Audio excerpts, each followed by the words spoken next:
Programa de Cine Uruguayo Podcast. Auspicia Reducto. Apoya Asociación de Productores del Uruguay. Produce Gabinete Films. Episodio 1. Andrés Varela.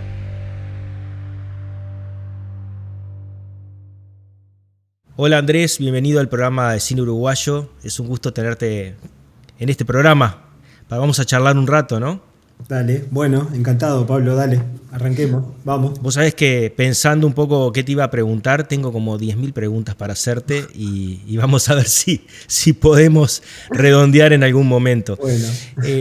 Para conocer un poquito más y arrancar desde tus inicios, ¿dónde naciste, dónde creciste? Yo nací en Montevideo y crecí en La Unión. Tengo 50 años, así que nací en el 75. Ahí en el inicio de la dictadura, una etapa bien especial acá en Uruguay, y viví, bueno, toda la parte de primaria dentro de ese contexto, que ya te encaja en una particularidad generacional también, ¿no? De ahí nos mudamos, bueno, escuela pública, a la escuela Sanguinetti, y en La Unión también. Sí. Después terminamos en cerca del Cilindro, donde está la Antel Arena, un tiempo.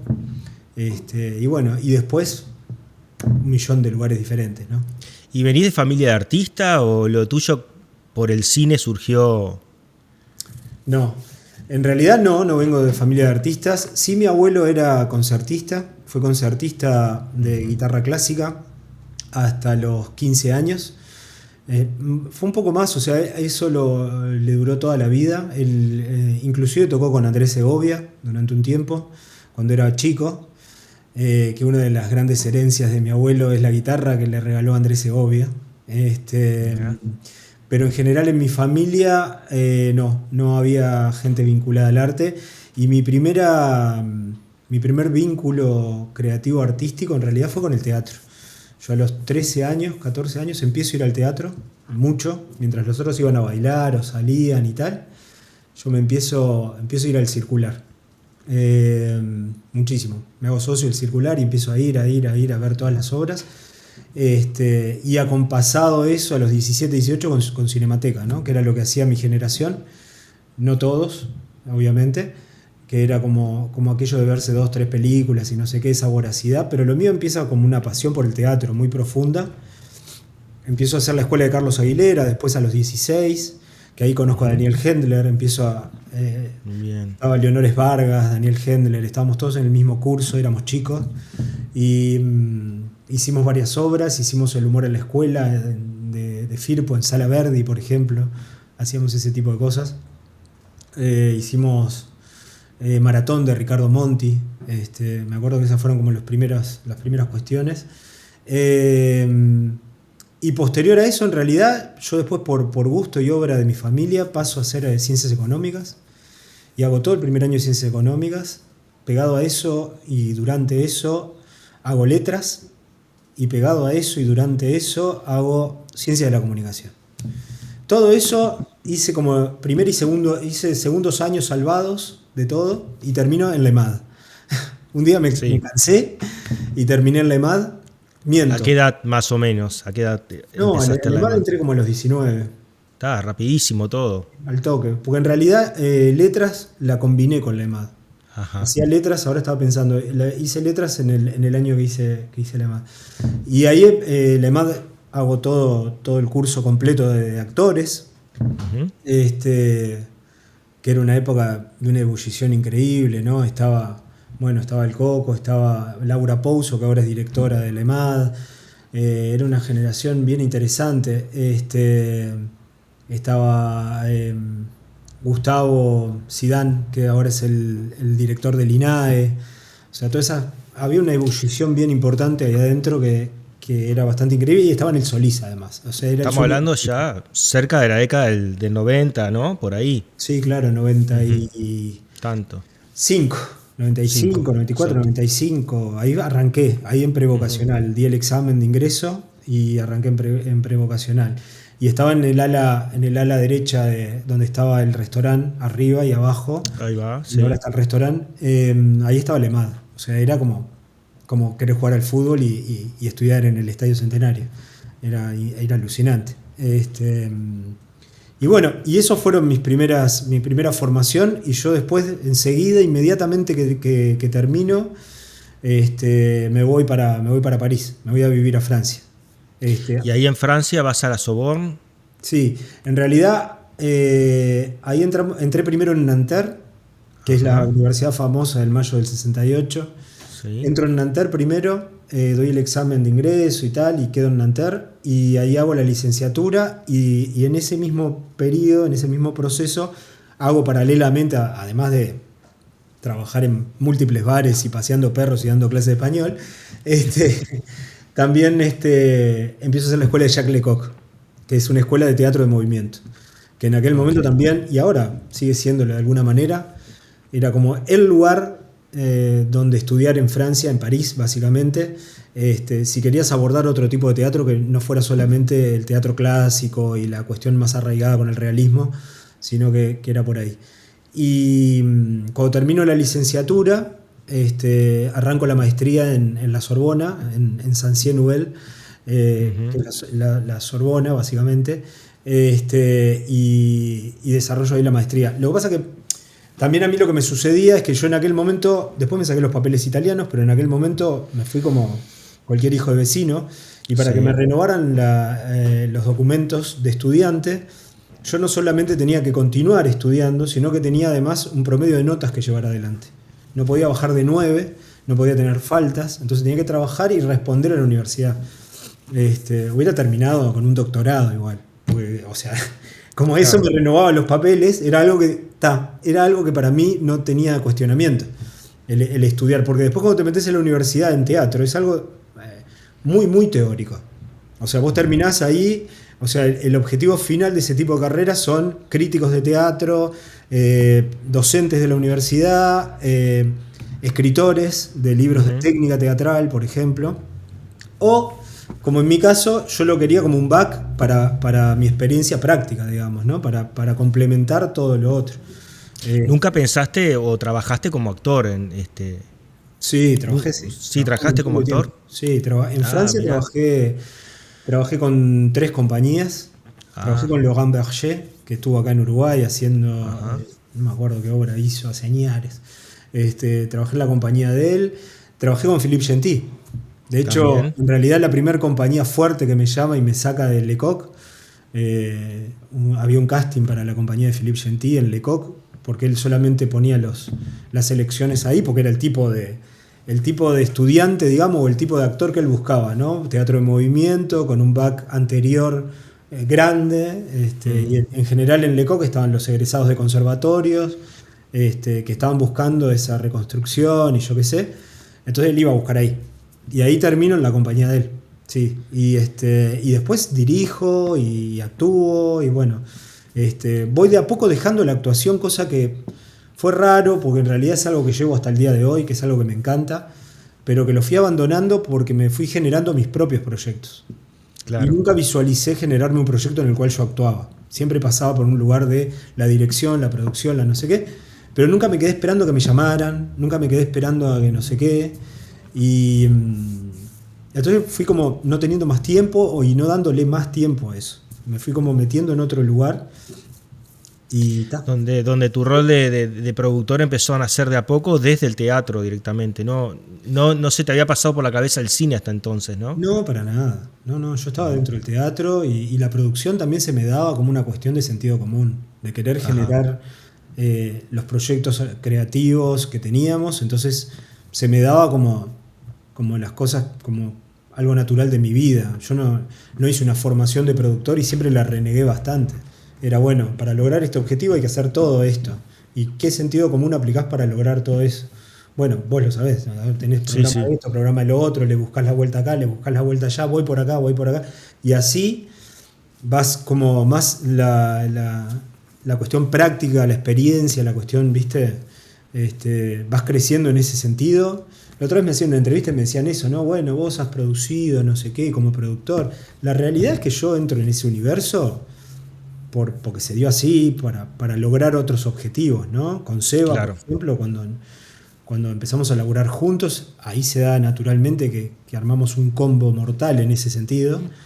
Y pero ya te digo, nunca fue mi vocación, ni cerca, y siempre me costó bastante ponerle ánimo, ¿no? La motivación siempre estuvo del lado del objetivo final, que era la construcción creativa de X cosa, ¿no? Sí. Bien, o sea, tu formación entonces combina teatro, cine y gestión cultural, porque has desarrollado proyectos también que tienen que ver no directamente con el cine o el teatro, sino algo como lo que has presentado, por ejemplo, en el Estadio Centenario o en el Antel Arena, el Delirio o sí. Gutenberg, ¿no? Sí, esos espectáculos igual son mega shows que en realidad tienen mucho que ver con la puesta en escena. O sea, pasan muchísimo más. Hay una creación dramatúrgica en cada uno de esos, inclusive hasta la inauguración del Estadio de Peñarol. O sea, no es una inauguración típica de club de fútbol. Hay una historia que pasa desde los ingleses llegaron, era aquel libro gigante en mapping de toda la cancha que acá nunca se había hecho, donde transcurría la historia del Uruguay del 900 con los ingleses llegando acá y trayendo el tren y trayendo. Aprovechamos una circunstancia, digamos, que se nos dio favorablemente para contar todo eso, para traer otro montón de historias que se habían tejido históricamente y aparte que estaban en la trama de la historia de nuestro país, para crear todo aquello. No era solamente, bueno, lo mismo el Delirio, que es la historia de Matos y aquella combinación entre audiovisual y cuestión escénica. Gutenberg, mucho más todavía. Gutenberg fue como una jugada, un riesgo enorme. Eso te iba a preguntar, ¿cómo dialogaban estas disciplinas en tu trabajo, ¿no? Porque es de lo que estás hablando, ¿no? Hay una historia que contar, utilizás imagen, video con representación y con música, ¿no? Permanentemente, en todo. O sea, en realidad es como a mí, aparte soy medio melómano, me gusta mucho la música. Es algo que en todos sus géneros y formas, tengo muy pocas formas musicales que no me gustan, de verdad, o que no consumo, digamos. Hay muy pocas, pero la combinación y el maridaje de cada una de esas herramientas creativas para mí son, o sea, desde la geometría del espacio, el movimiento, la teoría teatral, eso llevado después al audiovisual y lo que te permite el audiovisual, la construcción dramatúrgica del audiovisual es muy diferente a la teatral, pero a la vez tiene una combinación que se hace bien interesante, y la música que empieza ahí como a contar, son como capas diferentes de una misma cosa que se empiezan como a entrelazar y terminan generando una cuestión final que es única en su forma, ¿no? Sí, para mí eso fue como un proceso todos mis procesos de creación es una combinación de un montón de inspiraciones y de historias personales y ajenas que me abordan y que intento de alguna manera tejerlas desde ese lugar, sí. ¿Y cuándo comenzaste a hacer cine, Andrés? ¿Con qué primer proyecto y por qué? ¿Por qué? Por los azares de la vida. Yo justamente estaba en París, y un día me llama un amigo de toda la vida, del liceo, y me dice, che, mi primo acaba de ganar el Florencio Revelación, y en aquella época, te estoy hablando del 2000 fue esto, en aquella época el Florencio Revelación lo mandaban a Francia. Pero lo mandaban como te mandan acá las cosas, ¿no? Te mandan, dale, arrancá para Francia, ¿viste? Te dan como el premio y listo. Y te arreglan 2 boludeces y terminás andás a ver dónde. Y ahí llega Seba, a mi casa. Este individuo era Sebastián Bednarik. Ah, era Sebastián, mirá. Sebastián Bednarik era. Éramos chicos, éramos re chicos, ya te digo, fue hace 25 años. Y llega a mi casa y empezamos yo hacía rato que estaba en Francia además, y yo con esto que te contaba, ¿no? Con una formación universitaria, teórica, intelectual salada, ya repodrido también de esa construcción yo, y Sebastián mucho más en la práctica. Sebastián viene también del teatro, de Teatro 1, del Bebe Cherminara, de Luis Restucia, Él viene de un teatro mucho más combativo, mucho más popular, cero comedia nacional. Era como éramos como Peñarol y Nacional. Yo venía de la formación de la gente de la comedia nacional y él venía de la gente corrosiva del Teatro 1, callejera, bueno, un montón de aspectos que quien conoce ambos lugares y conoce aquella época los va a reconocer inmediatamente. Y él venía del otro lugar. Lo que hacía que yo tuviera un gran nivel de referencia. Yo me referenciaba con muchísimos, tenía como muchas posibilidades a la hora de construir, pero Sebastián tenía muchísimo talento en la ejecución. Era un gran ejecutador. Así, bueno, con Verónica Perrota ganan Florencio Revelación, con una obra re particular, que era una Alicia enterrada en un manicomio, que era Verónica. Y, bueno, fue un boom ese año. Y nos cruzamos ahí y pegamos onda increíble. O sea, fue como fue un encuentro, la otra vez me preguntaban, fue como un encuentro súper poderoso. Fue un encuentro entre dos tipos bastante locos, bastante enfermos, con nuestros lugares llenos de luz y llenos de sombra, así salados, pero compartíamos, fue muy raro, ¿no? Es esa magia que se da con alguna gente, muy particular, porque no podíamos parar de contarnos cosas y íbamos a ver cosas y empezamos a hacer planes inmediatamente y nos colgábamos y teníamos como los mismos puntos de vista sobre determinadas situaciones y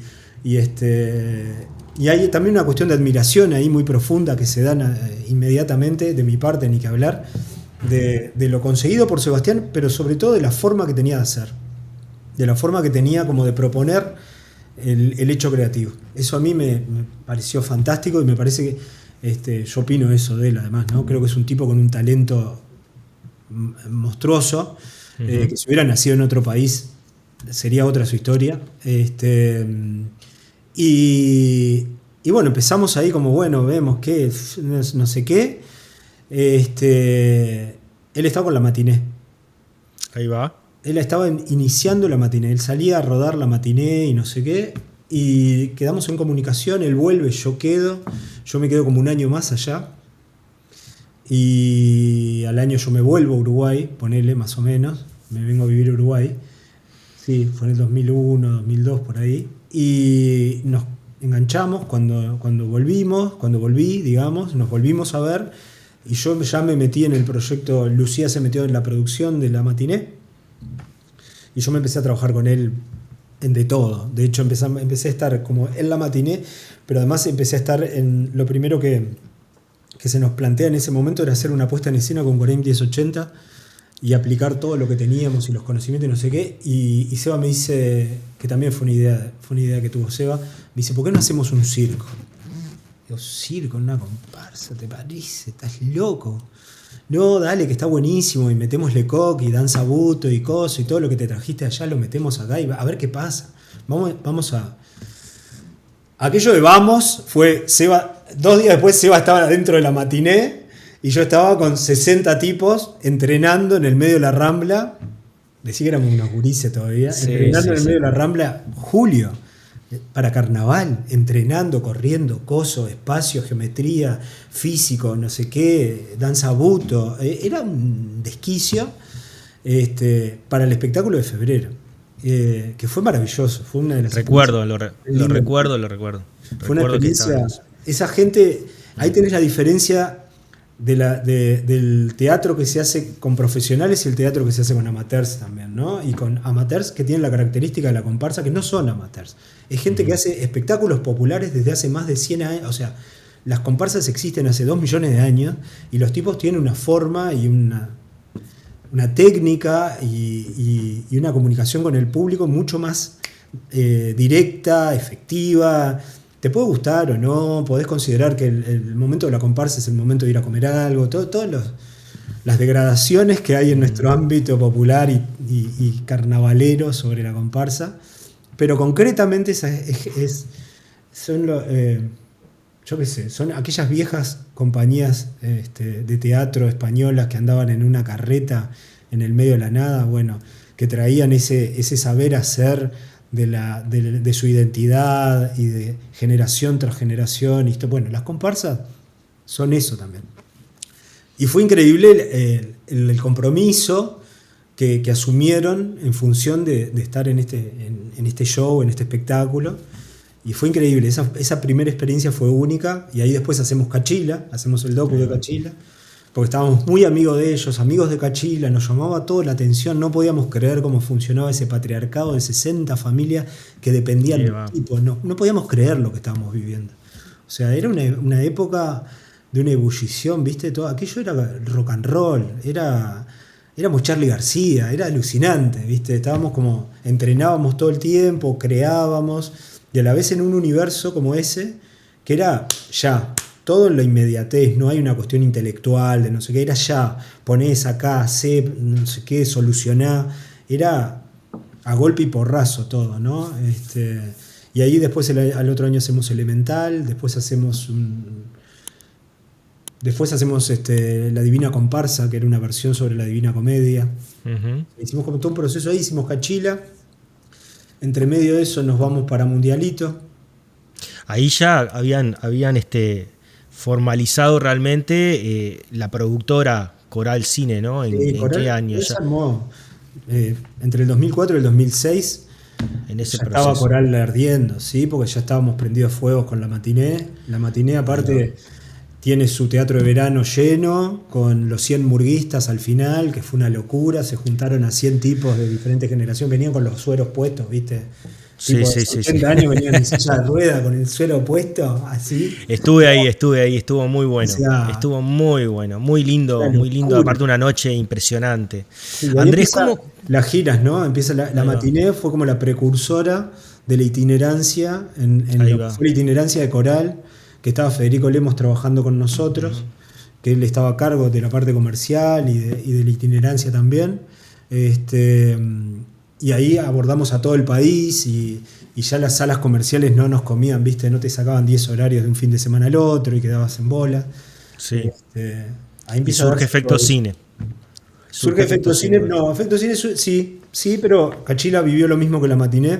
Después de Cachila, un día estando con Seba dijimos, hay que profesionalizarlo. O sea, necesitamos salir y hacer esto de verdad. Yo había visto en la Villette pantallas inflables.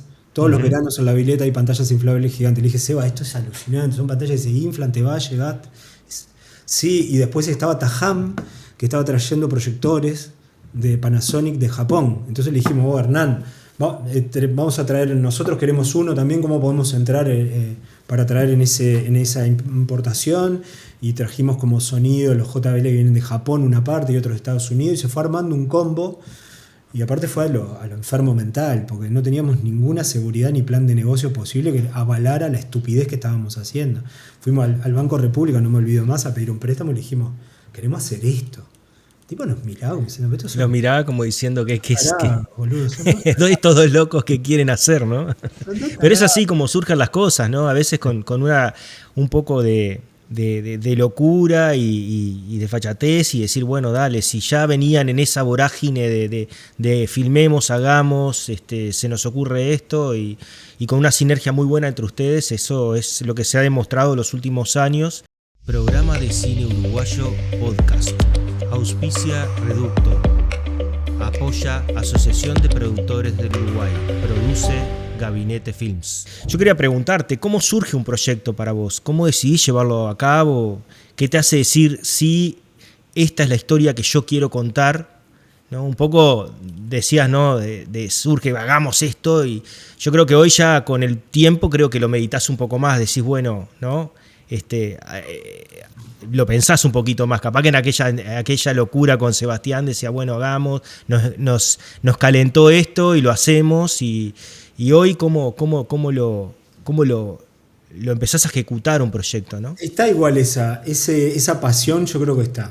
Con Seba, lo que pasa que con Seba es como sentarnos y siempre es como, hay un ping-pong ahí de, mirá esto, hay que hacer esto estaría buenísimo hacerlo, esto estaría bueno contarlo, ¿cómo no hay esto? ¿Cómo no se hizo esto? ¿Cómo Maracaná?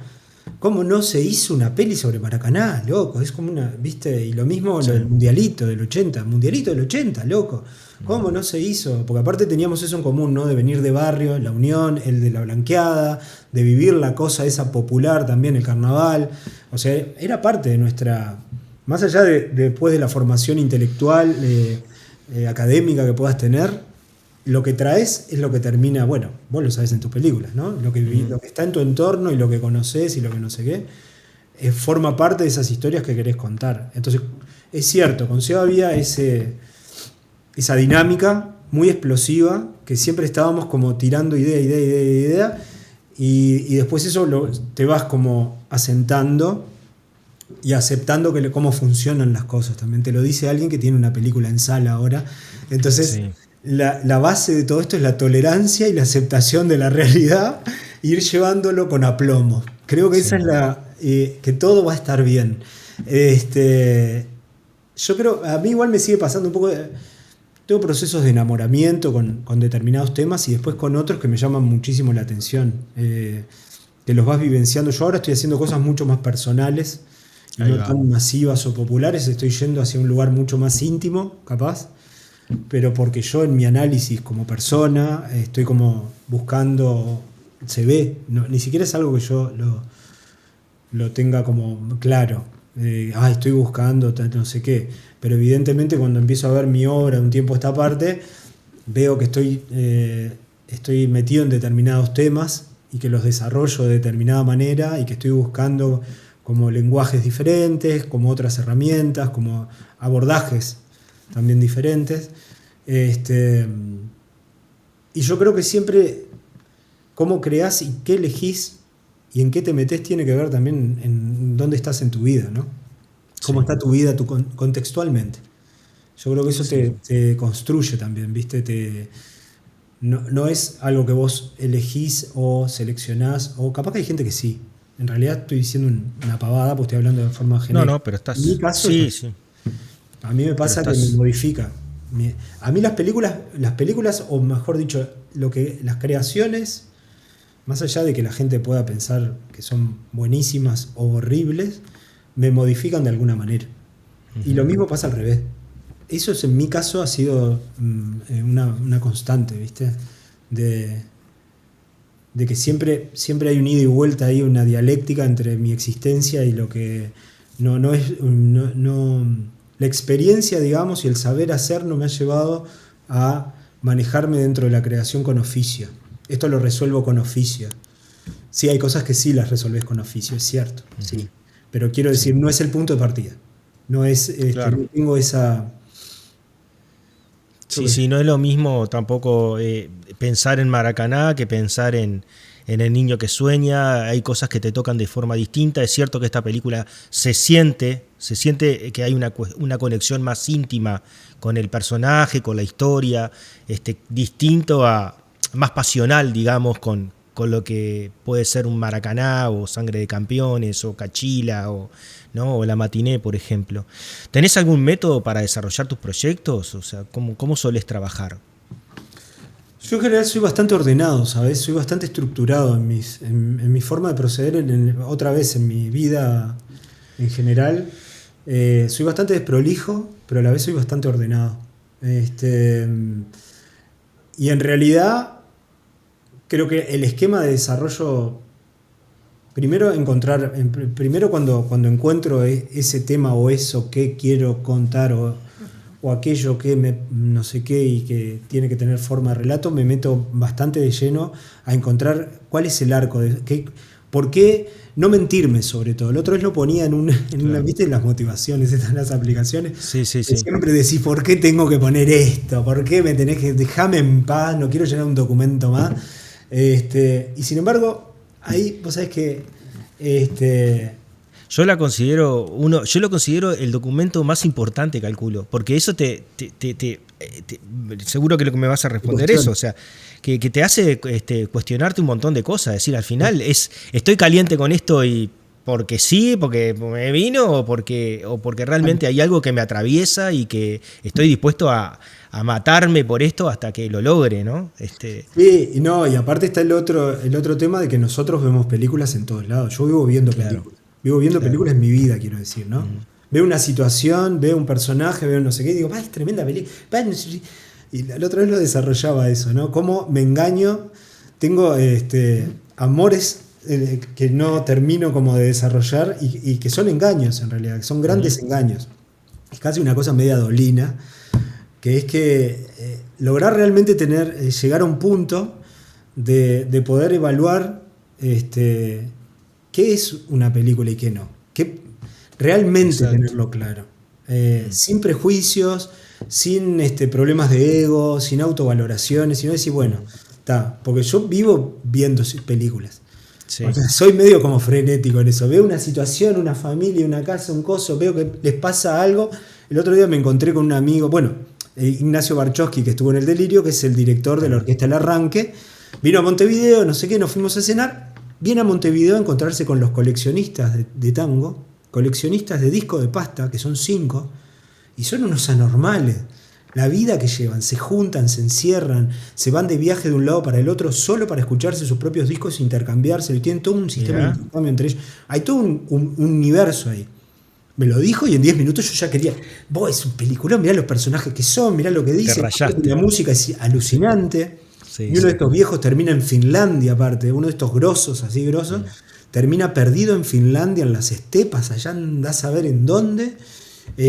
Porque ya no podía más y se fue a escuchar tango en medio de la nada. O sea, bueno, ¿ves? Ya te la estoy contando, te la estoy picheando. O sea, sí.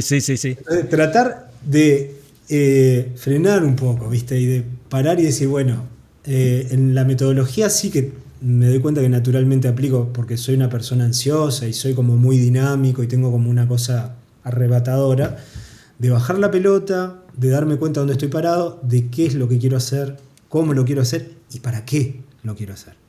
Exacto.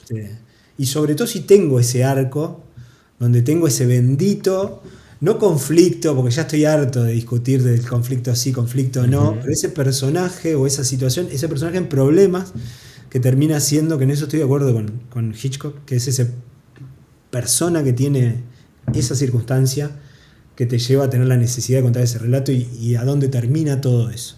Si tenés todo ese arquito armado, ese ABC tan bobo y tan complejo a la vez, entonces creo que sí ha variado en ese sentido mi metodología, que es el abordaje, si bien es instintivo y es muy pasional, trato de cuestionarme muchísimo más. Me cuestiono realmente a dónde voy, cómo voy y cuál es la razón de ir hacia ese lugar, ¿no?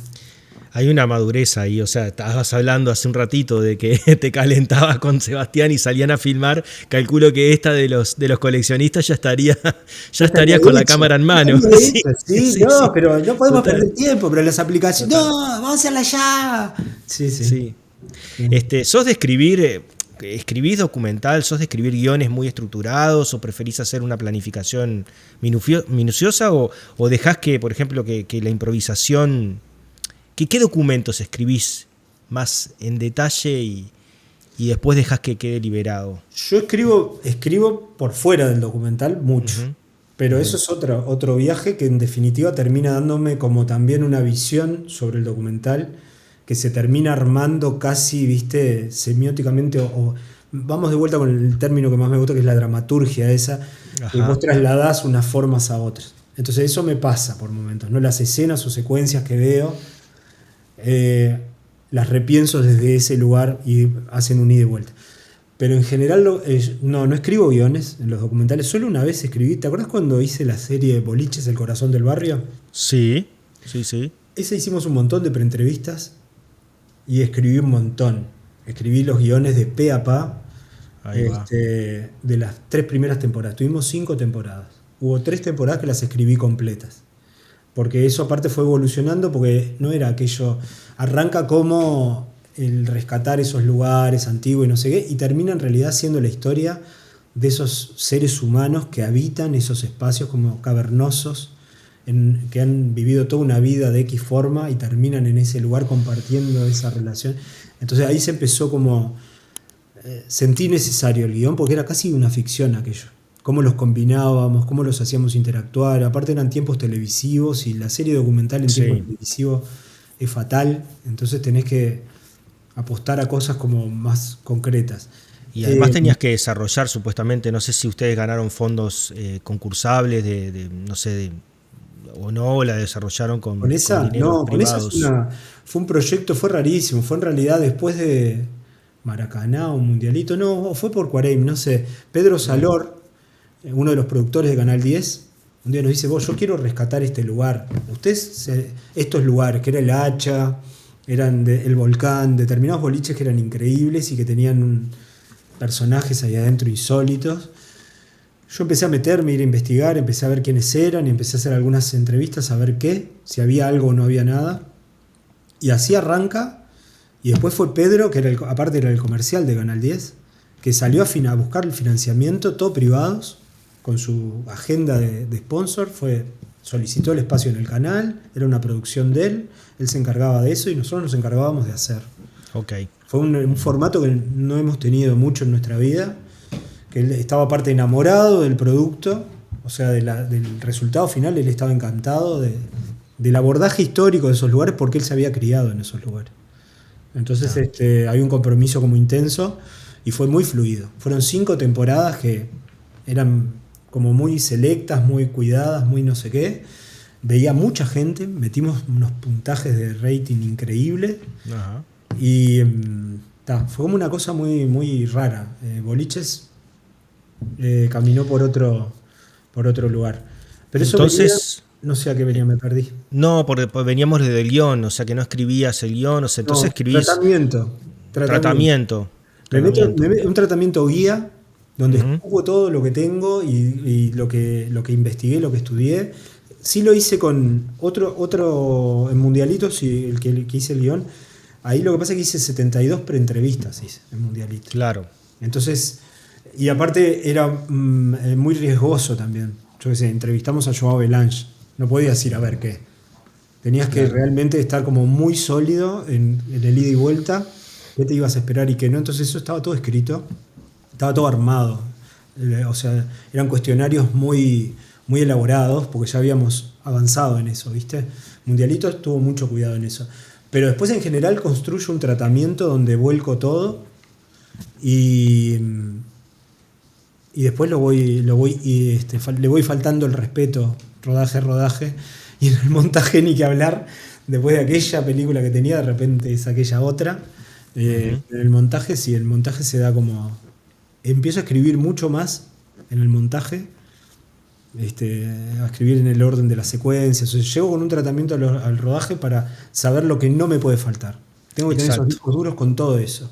Y después que llego al montaje, ahí es como que empieza esa selección media de Dios que tenemos los directores de documental, que construís el universo como vos querés. Pero en el rodaje es solo una guía para que no te falte nada. Sobre todo que no te falte nada. No llegar a la isla y digas, pa.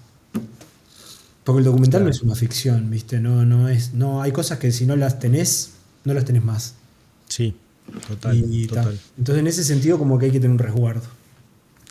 Eh, de Mundialito al niño que sueña, tu filmografía explora mitos deportivos, personajes de nuestra cultura, referentes como Philippe Gentil.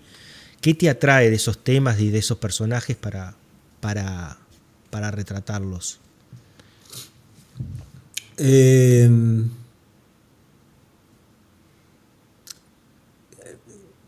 yo creo que en Mundialito, por ejemplo, al igual que Maracaná, tiene la intencionalidad también de escribir una época. Ujú.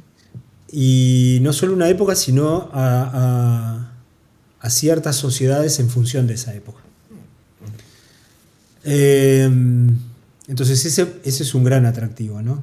Tener un evento así para poder describir toda una época como lo fue la dictadura y a la vez tener la posibilidad, gracias a eso, de recurrir a elementos o herramientas como el humor, como la ironía, como la definición aquello de que define a tu aldea y definirás al mundo. Mundialito tiene eso. Lo tenía Maracaná también con Brasil. No con Sí, Uruguay, lo tenía inclusive más con Brasil. Pero sí lo tenía con Uruguay con las figuras preponderantes como Obdulio Varela, ¿no? Con aquello, con lo mitológico. ¿Cuál es la mitología del Uruguay, ¿no? ¿Cuál es nuestra mitología? ¿Cuáles son nuestros héroes de verdad? ¿Quiénes son aquellos que nos generaron identidad? Entonces eso me parece sumamente atractivo. Que vos puedas colateralmente estar contando algo que de repente está contando 10 cosas más. Sí. Y que a la vez sea muy entretenida. Que vos generes el hambre, que vos generás eso, la necesidad. Del tipo que está viendo eso, generás el quiero ver más. Qué bien que la estoy... Pero además, cómo esto me está llevando, cómo me entretiene, porque no le tengo miedo a esa palabra de entretener, cómo me está llevando esto y de alguna manera emocionalmente me está diciendo 80.000, porque las devoluciones que vos tenés son inmensas, o sea, tenés o sea, y sobre todo cuando tocas temas tan populares como el fútbol, ¿no? En ese sentido, y ahí tenés todos estos grandes personajes, inclusive Angelo Bulgaris, que fue aquel que vendió los derechos del mundialito y no sé qué, tenés personajes insólitos que te los permiten este tipo de cosas. Y después más cerca de acá, tanto Benedetti como Gentí, me parece que son, lo interesante en los dos casos es que son figuras, a mí lo que me sucedió a la hora de abordarlos, que son dos figuras preponderantes que han marcado a la sociedad de alguna manera, a sus sociedades de alguna manera y a su momento histórico de alguna manera, y les sucede algo que les cambia la vida, pero a la vez va en contrapunto contra todo lo que ellos fueron, o la gente piensa que ellos son también, ¿no? En el caso de Benedetti, un tipo que le puede gustar o no a la gente su literatura o lo que quieras, pero un tipo que le escribe al amor en todo su amplio espectro y de repente en los últimos 3 años de su vida está cuidando a la mujer que amaba y con la que vivió 60 años, que ya no se acuerda más de él. O sea, el tipo muere olvidado por la persona más importante de su vida. Uh-huh. Y después Gentí, que construye todo su carisma y toda su compañía y su forma de hacer y de crear y no sé qué, termina perdiendo la palabra. Termina encerrado dentro de él, pero no solo pierde la palabra, sino que además no logra hacer encadenamientos lógicos, que es lo fundamental para poder escribir y tener un hilo conductor. O sea, el tipo queda impedido de hacer lo que él hace. Entonces, ahí creo que entre esas 4 películas, creo que más o menos te expliqué cuáles fueron lo que me atrajo de esos personajes y por qué me metí en ese viaje, ¿no? Pues no me metí en lo de Benedetti también porque me interesaba eso que vivió con ella. Si bien no la pude contar a ella porque no había material sobre ella, yo creo que lo que traté de hacer fue traspolar las consecuencias que le generó ella a él. Contar la historia de él, quién es él, pero a la vez, bueno, cómo lo modificó a él esa relación. Y lo mismo con Gentí, cómo lo modifica a él lo que le sucede en su vida, ¿no? Entonces, esos fueron o sea, fue muy profundo enseguida, fue como una cosa que me hizo... porque evidentemente, y vuelvo toda la charla para donde la empezaste, que hay temas como la muerte, la cercanía con la muerte, la construcción afectiva con los demás, con tus hijos, con tu pareja, con tus amigos, que vivís toda una vida poniéndole pienso a eso, y tiene un momento de caducidad y tiene un momento de fin, que es la muerte. Y además la vida tiene ciertas ironías que te llevan hasta ese lugar, en quién sabe qué condiciones también. Entonces todo eso, y otras cosas más seguramente, que mi terapeuta me dirá, me llevan a elegir estos temas.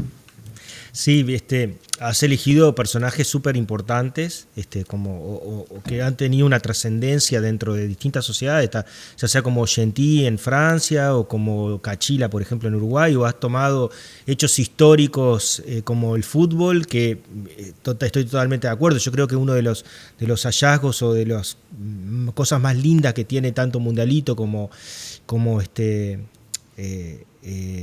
Maracaná, es que pintan una época. Creo que el valor que tiene, más allá del hecho histórico de la hazaña futbolística, es todo lo que te pinta y todo lo que te agrega a vos como espectador. Salís realmente del cine después de ver esas películas sabiendo un montón de cosas que de repente no tenías ni idea que habían sucedido en esa época, y creo que es un valor muy grande. Son películas, a donde voy es a esto, es que son películas o personajes muy populares, Entonces la pregunta es, ¿cómo ves la relación entre lo artístico y lo comercial en el cine? Si es posible ese equilibrio. Yo creo que sí. Lo que pasa es que depende de los mercados, ¿viste? Depende de yo qué sé. Nuestro mercado lo que pasa es que no tiene espacio para todo. La realidad lo demuestra con los números, ¿no? O sea, no tenemos público que vos me dirás, bueno, sí, pero podés formar público, porque en realidad hay un montón de gente que va a ver determinadas películas de mayors o de gran industria que podrían subdividirse entre... Pero eso parte desde un análisis de una complejidad social, política, histórica enorme, desde la educación, desde la diversidad que vos tenés en nuestro país en todos los ámbitos del arte, no solamente en el cine. Yo qué sé, tenés otros países donde vos tenés, no solamente por la cantidad de población, sino por el tipo de mercado que son también, lugar para todo, y todo se puede desarrollar. También hay realidades económicas diferentes a nuestro país también, ¿no? Que eso también marcan una diferencia. Ajá. Yo creo que a mí me parece que está buenísimo cuando esas dos cosas se dan al mismo tiempo, porque comercial, más allá del logro económico, que es muy saludable, porque vivir de lo que uno hace es muy saludable, pretender eso, por lo menos yo soy de la opinión que es muy saludable, no creer que uno por dedicarse a esto tiene que ser un marginal y no buscarse la vida, sino en otra cosa, y ser contador 8 horas por día y después ejerces tu hobby, que es hacer esto. Me parece que está muy bueno cuando tenés estrategias, cuando realmente buscas que eso suceda y cuando realmente también yo apuesto al cine o al teatro que su fin último es la comunicación con la gente. No es yo hice esta película para mí. Si la gente no viene, a mí no me importa porque ya la financié con todos los fondos nacionales y ahora somos yo y 5 amigos míos que son unos cra y que la tenemos re clara y que vemos el mundo de la forma más lúcida posible y ya me alcanza. O lo otro también, ¿no? Bueno, estoy en el Festival de Cannes, estoy en el Festival de no sé qué, y el Festival de Calamuchita del Norte. Entonces ya está buenísimo. No sé si está buenísimo. No sé si está buenísimo, porque si realmente no llegás a la gente o no sé. A mí, en mi caso, no voy a hacer otra vez una generalidad, en mi caso, yo apuesto a que eso suceda, de formas diferentes. Yo qué sé, Maracaná, 12.000 personas en el estadio, Mundialito, otras tantas en el Teatro de Verano, y siempre hicimos como grandes cuestiones para que eso sucediera. Gentí, Benedetti, no busqué ser pretencioso. En mi construcción de Gentí no busqué ir a darles lecciones de teatro a la gente o meterme adentro de la cuestión académica, de lo que es la profundidad de la creación del tipo, sino más bien ir a buscar una historia mucho más universal y humana y no sé qué. Y ahí está mi interés en que llegue, y mi interés en contar y mi interés en compartir.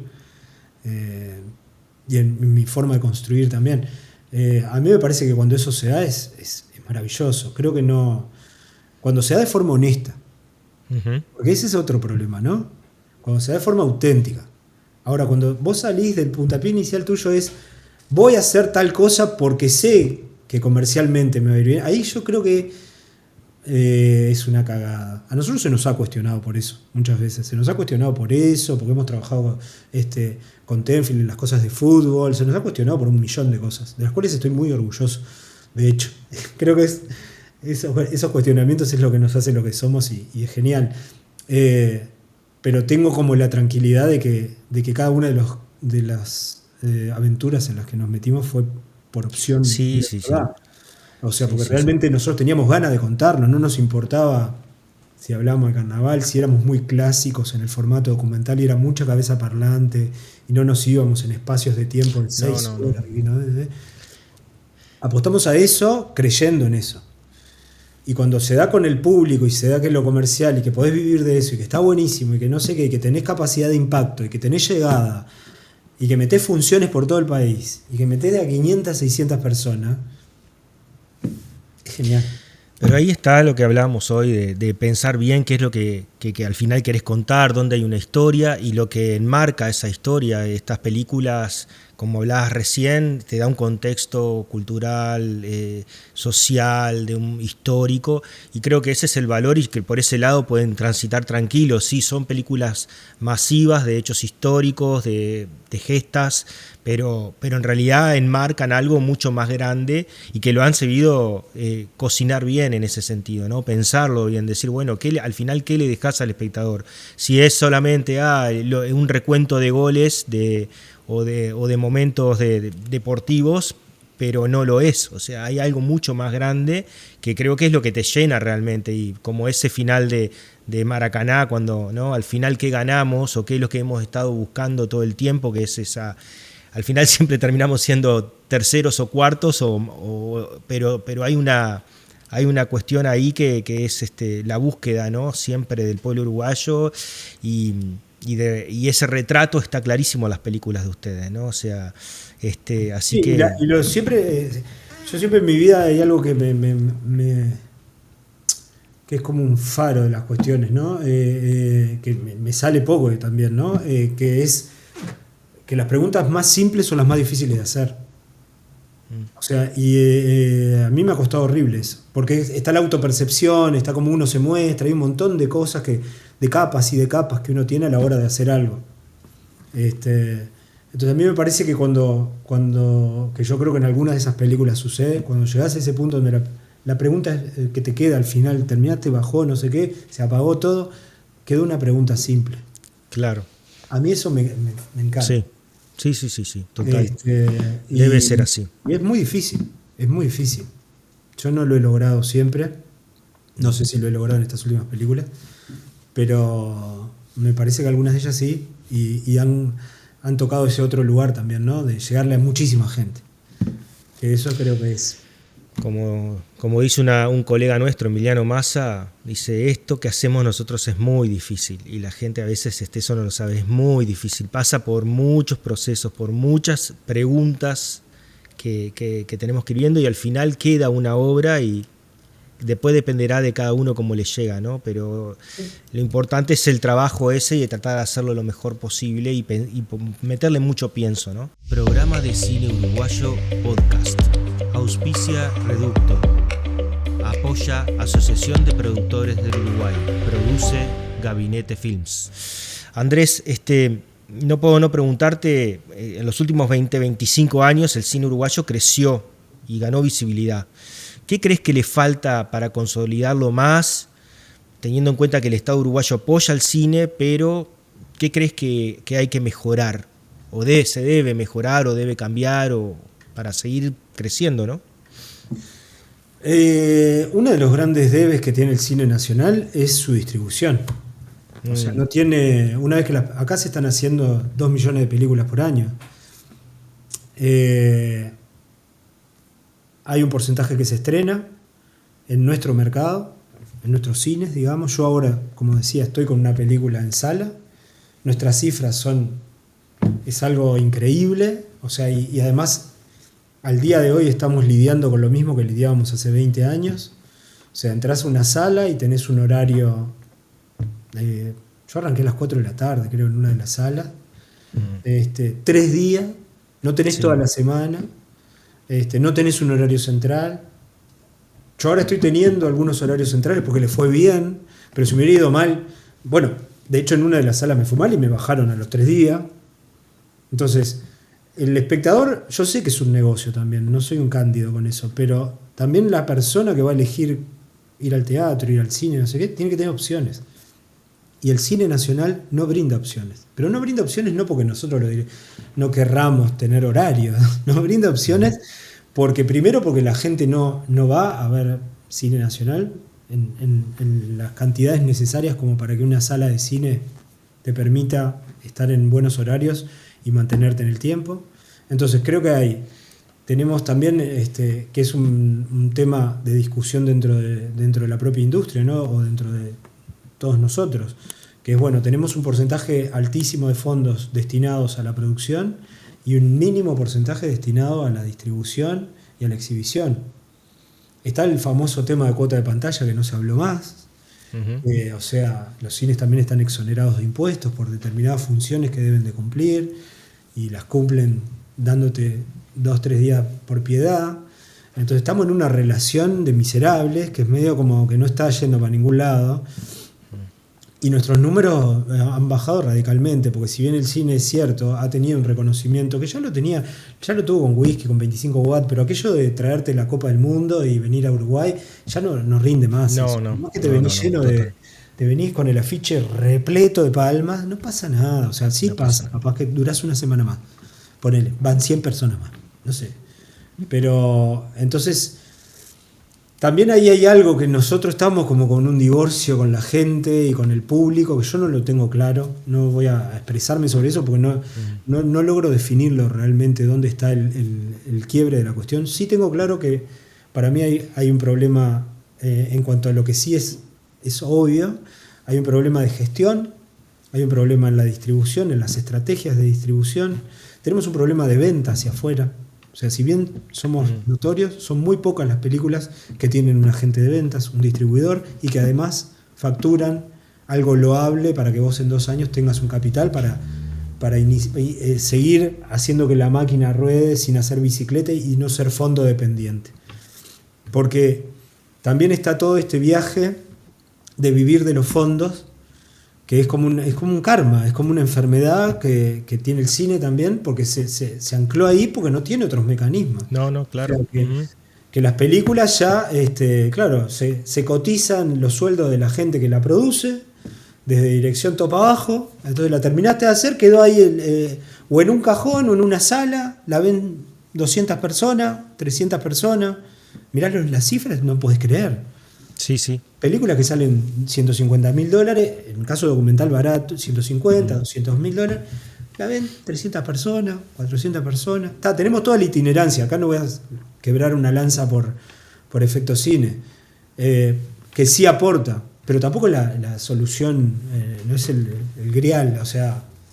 Entonces, creo que hay una cuestión, sí, de políticas públicas que tiene que ser más poderosa, pero sobre todo tiene que tener estrategias. No es solo meter guita donde pegan el grito y meto más guita ahí porque ahí están gritando, sino realmente redefinir todos los territorios y decir, bueno, ¿cómo queremos llegar internacionalmente? ¿Cómo nos vamos a mover dentro de cada oportunidad de mercado, de festival, con los agentes de venta, con los distribuidores internacionales? ¿Cómo nos vamos a manejar? Yo qué sé, yo hace 20 años que tengo el culo en un avión. O sea, quien más, quien menos, todos tenemos chance de poder viajar hoy en día. Sí. Pero viajar así, disgregadamente, cada uno para allá y para acá, no sé qué. Tenemos ejemplos claros, ¿no? La organización que Chile le puso a cada una de sus comitivas y cómo manejan sus relaciones internacionales para generar que todo eso funcione. Colombia. Sí, la presencia de Chile, Colombia es impresionante. Misterio. Sí. No es un misterio, no es estoy divagando. Tenemos ejemplos, no. Entonces, yo creo que ahí hay una clave para que esto. Y después hay algo a descubrir que se nos está haciendo un nudo, ¿viste? Yo qué sé, con Maracaná metimos 45.000 espectadores en sala. Además de haber estrenado para 12.000, metimos 45.000. Está bien, era un tema popular, masivo, está. Pero hoy ese mismo tema popular masivo, no sé si te mete 10.000, 5.000. ¿Entendés? O sea. Sí. No sé cuánto marcó ahora La Otra Pelota, que Fede tiene como esa motivación de ir. Pero tampoco creo que sea una locura. No, ni siquiera creo que no iba ni siquiera parecido a lo que como le fue con Valle, que fue una pegada justo en el momento, un personaje. Estamos hablando de 20.000. Sí. Esa era la pegada. Que para el momento, claro, que para el metió momento 40.000. Claro. Era un tema que, a ver, había que remarla. Aven, Claudia y sí. Creo que metió. No, hoy hay todo un tema con las plataformas. Creo que metió 40 lucas de espectador, una locura. Y hoy hay un tema que cifra.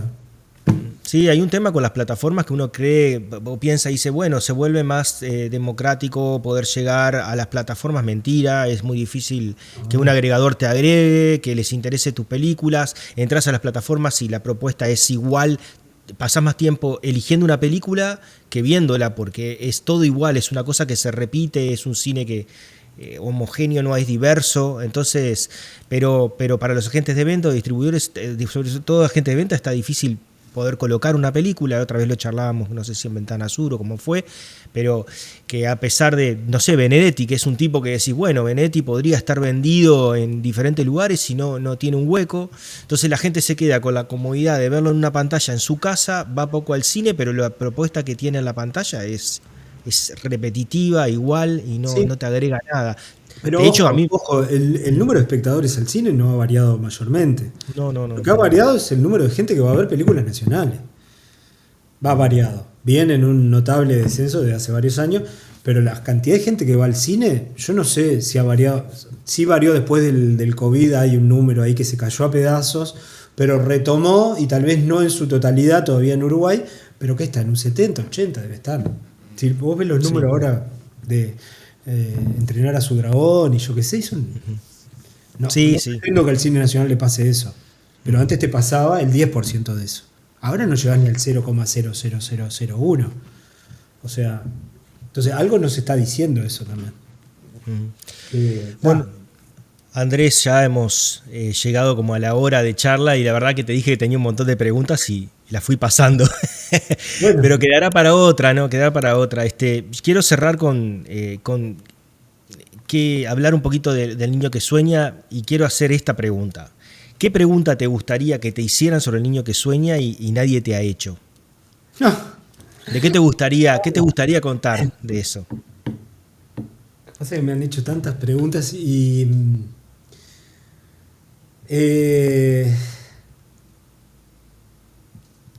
Porque a veces viste que uno va a una entrevista y eh, se repite, ¿no? sí, a mí se me han repetido muchísimo. Lo extraño de esto es que he tenido muchas entrevistas en las cuales me preguntan cosas personales. Ah, En un bien. momento era todo sobre el personaje nuevo y en otro momento es ¿por qué vos estás haciendo esto y por qué te modificó a vos? Y después inclusive empezaron a pasarla como que era la película que yo le hacía a mi maestro. Mm. Entonces todo se fue una cosa mucho más personal que las entrevistas tradicionales. Que me pasó ahora justo en estas últimas 3 semanas, que cuando agarrás, viste, una atrás de la otra, así como loco. Eh, yo creo que la gente ha preguntado poco por el ACV. La gente ha tenido poca curiosidad. Ese es un tema que a mí por el accidente cerebrovascular de Philip. Todos me llevan para el lado de la creación, del maestro que fue, de lo increíble que es su mundo como artista y bla, bla, bla, bla, bla, bla. Pero la historia de ese hombre, enfrentado a una realidad que tuvo una enfermedad que lo imposibilitó, que lo discapacitó, porque ya aquello de capacidades diferentes, lo discapacitó, nadie lo aborda. Hay un cierto pudor con la discapacidad. Yo por otras cosas en mi vida... hay un cierto pudor y una distancia. A la gente le huye a las tragedias y Sí. le huye a la gente que les pasa las tragedias. Es muy Sí. raro eso. Yo lo vengo descubriendo eso. Pero en una buena, no mal, en una buena. Y con Philip me ha pasado eso. Que casi nadie me ha preguntado cómo es la vida del tipo, y cómo es que le pasó eso, y dónde le pasó eso. Nadie. O sea, todos asumen que ya no habla. Y a partir de que no habla, o sea, que dice algunas cosas y que no sé qué, que no hace procesos lógicos, ¿qué pasa con la creación que él y no sé qué y no sé cuánto? Pero ¿cómo se lleva con su mujer? ¿Cómo come? ¿Cómo come? No cómo come físicamente, porque puede comer físicamente. ¿Cómo elige qué comer? ¿Cómo elige las cosas de su vida? ¿Cómo se comunica con nadie? Como que la gente eso... lo pasaron por alto, es algo de la película, y eso que yo desde las primeras entrevistas siempre dije, esto es una historia universal porque es un tipo que le pasa tal cosa, es un hombre en problemas que tiene que resolver esa realidad en su vida para poder seguir viviendo.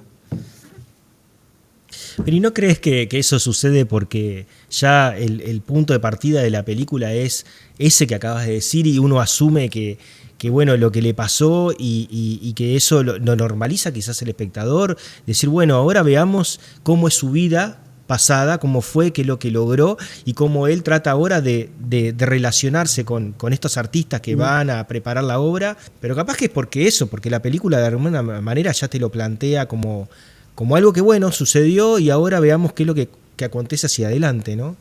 Sí, Puede ser. bueno, sí, es una posibilidad. Yo igual lo que siento es que hay como un montón de lugares que no me los han que no he mostrado, digamos, ¿no? Que no están dentro de la película, que te pueden causar curiosidad, ¿no? O sea, por esto que vos decís, que la figura que él era, cómo se comunicaba con los demás, y de repente pasa esto. ¿Y cómo pasó a esto? Claro. ¿Cómo fue que hizo ese salto? Sobre todo retomando la pregunta que vos me hacés, que no me preguntaron nunca. ¿Cómo hace el tipo para llegar de acá, en el medio de una gira? Porque aparte estaba en Noruega, en el medio de una gira, y esa noche se va a dormir como todas las noches y de repente le pasa lo... ¿Cómo le pasó? Claro. ¿Por qué piensa él que le pasó eso? O sea, más que normalizarlo, yo creo que hay como... ya eso ya lo hablamos. Es como las familias, ¿viste? Las tradiciones. Ya lo hablamos eso. Ya está hablado, ya está entendido, ahora seguimos. El Señor, qué lindo, a ver si logra hacer ese espectáculo y mostrarnos toda su magia, que igualmente uno, estando así, puede ser resiliente. La vida no es tan mala. Pero en realidad hay un millón de preguntas en el medio de eso. ¿Cuándo le pasó? ¿Cómo le pasó? ¿Por qué le pasó? ¿Por qué él piensa que le pasó? Eso es interesante. ¿Por qué Philippe, cuando él está con él, que lo hablamos un millón de veces, por qué él piensa? Porque también cuando te pasa una cosa como esa, si te cambia para siempre tu vida, lo primero que piensan es ¿por qué me pasó? ¿Por qué a mí? ¿Qué piensa este tipo que eres un monstruo que le haya pasado esto? Ese es el tipo de preguntas que yo siento que la gente prefiere como... Sí. Bien. Bueno, yo quiero felicitarte porque siento realmente que es una película muy íntima, que está muy bonita, que descubrís un personaje muy interesante, que está retratado de una manera muy interesante, un gran trabajo de César. Yo te comentaba la otra vez en un mensaje que realmente me había gustado mucho cómo al final él no puede hablar, pero muchos hablan por él y vos lográs conjugar todo eso desde el archivo, las personas que lo rodean, a contar esa historia de este personaje sumamente interesante. Acá la dimos en el cine, en el programa de cine uruguayo, y la gente le gustó muchísimo, la verdad, la película. Así que los que no la vieron, recomendarla. Y para cerrar la entrevista, agradecerte un montón, realmente. Y decímonos, ¿dónde podemos ver las películas tuyas? ¿Dónde las podemos encontrar en este momento? Mira, está todo creo que colgado en el ACAU todavía. Siguen todas ellas. En Retina Latina hay varias.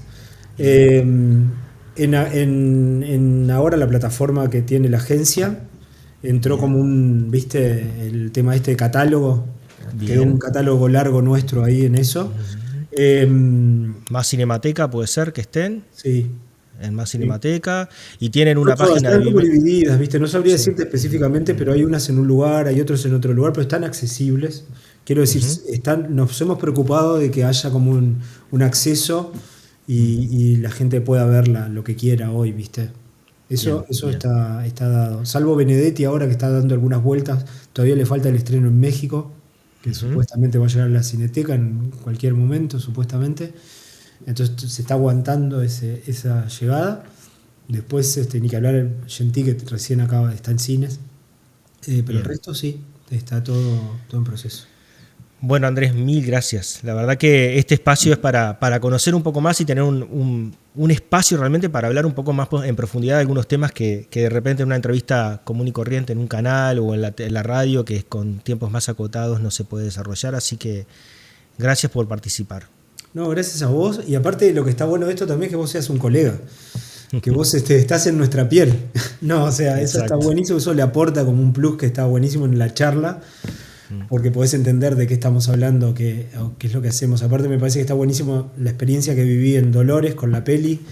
Estuvo buenísima. Me parece que estás como reinventándote en un montón de cosas y proponiendo nuevos espacios y nuevos territorios, que me parece que es lo que hablábamos hoy. Son estas cuestiones imprescindibles que bueno, espero que te lleven a buen puerto y que puedas remar con mucha fuerza este dulce de leche en el que estamos y que hay que hacerlo. Hay que bajar. Bueno, gracias. Gracias a vos. Dale. Abrazo. Abrazo grande. Chao.